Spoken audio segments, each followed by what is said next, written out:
اعوذ باللہ من الشیطان الرجیم بسم اللہ الرحمن الرحیم السلام علیکم ورحمۃ اللہ وبرکاتہ۔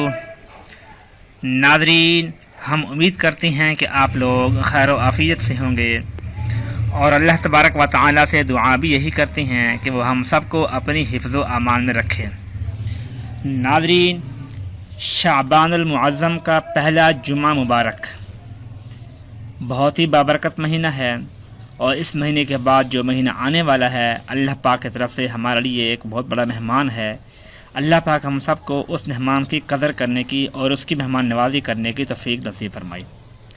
تو شعبان کا پہلا جمعہ اس دن کا عمل کہ وہ لوگ جو یہ کہتے ہیں کہ ہمارے گھروں میں برکت نہیں ہے، ہمارے گھر میں ہر چیز موجود ہے، پیسہ ہے، فراوانی ہے، خوشیاں ہیں، سب لوگ جمع ہیں، اکٹھے ہیں، ایک دوسرے کے ساتھ بالکل مخلص ہیں، پھر بھی گھر میں ایک بے سکونی سی ہے، ایک مزہ نہیں آ رہا، گھر میں ایک برکت نہیں ہے، ایک رحمت نہیں ہے، تو اس کے لیے آپ جو شعبان المبارک کے پہلے جمعے کا دن آپ یہ عمل کر لیں۔ انشاءاللہ اس عمل کی برکت سے گھر میں رحمتیں ہی رحمتیں ہوں گی، سکون ہی سکون ہوگا، کہ جو لوگ کہ جن کے دلوں میں ہلکے پھلکی کوئی کھوٹ ہے، کوئی تکبر والی بات ہے، وہ ختم ہو جائے گی، اور گھر میں سکون پیدا ہو جائے گا، گھر میں برکت ہوگی، اور ہر چیز آپ کو میسر ہوگی، کوئی بھی ضرورت آپ کی ایسی نہیں ہوگی جو پوری نہیں ہوگی۔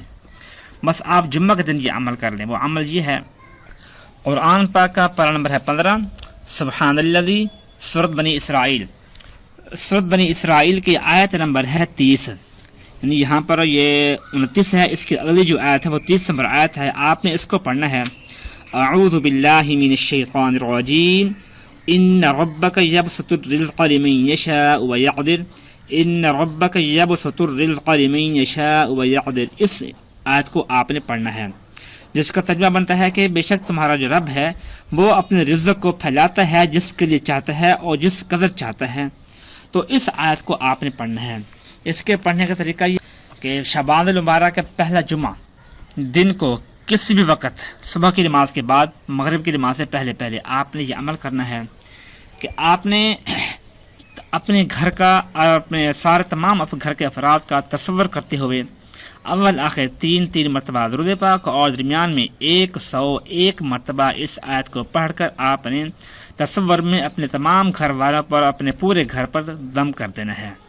یعنی جہاں بیٹھ کر آپ پڑھیں گے وہیں بیٹھ کر آپ نے تصور کرنا ہے کہ میرے گھر کے جتنے بھی افراد ہیں وہ اور میرا پورا گھر، آپ نے اس کا تصور کرتے ہوئے پڑھ کر اپنے تصور میں پھونک مار دینی ہے۔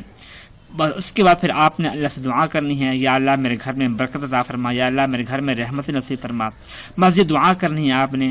انشاءاللہ جیسے ہی آپ یہ عمل کریں گے تو شام ہونے سے پہلے آپ کو اس کا رزلٹ ملنا شروع ہو جائے گا، کہ جو چیز آپ پہلے چاہتے تھے اب ویسا ہونا شروع ہو جائے گا۔ گھر میں کوئی لڑائی جھگڑا اگرچہ آپ کے سامنے بالکل نہیں ہوگا، لیکن اس عمل کے بعد اگر ہوتا بھی ہے تو وہ ختم ہو جائے گا، اور آپ کے گھر میں رحمتیں نازل ہونا شروع ہو جائیں گی، اور آپ جو چاہیں گے ویسا گھر میں ہونا شروع ہو جائے گا انشاءاللہ۔ دعا ہے کہ اللہ پاک ہم سب کے گھروں میں رحمت نصیب فرمائے۔ آمین ثم آمین۔ اپنا خیال رکھیے گا۔ اللہ حافظ۔